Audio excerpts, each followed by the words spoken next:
Hi, I want to share this journal with you right from my heart, a Tefillah and Bitachon Journal. It's set up as a bullet journal. I give you some doodle ideas and border ideas in the beginning, and it's 2 pages to do each day, and it's set up really for anyone really of any age. I have my daughters, one is 11, who's doing this journal in the morning, and then my other daughter is 14, and she's doing this. I gave one of these as a gift to my husband, and so it's just a very generic journal for ages, all stages, and it's very cute. It's got little bullets here to guide you in your lines, and I'll just read to you what each bullet point says. So it says, "Thank you, Hashem, for a positive thought to start the day. Dear Hashem, here's an update about what's going on in my life, worries that are on my heart.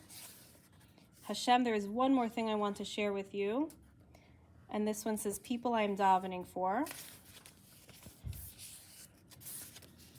And then this one has a to-do list for the day. Dear Hashem, Hashem, I have one more thing to tell you.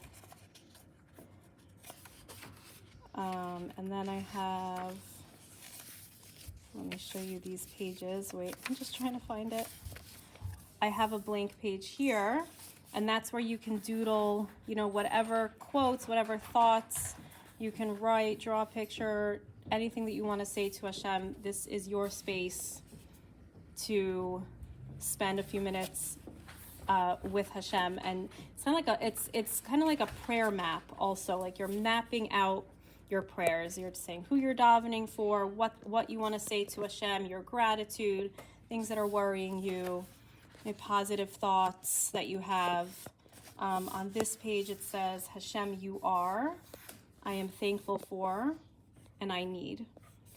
And so we know those are it's basically, if you want to map out your prayers, you say one praise to Hashem, gratitude, and then ask Hashem for anything you want. So it maps it out for you right here. And so that's this journal. And so I wish you many brachas, and I hope you see a lot of answered prayers and a lot of blessings, revealed good for you. Thank you so much for watching.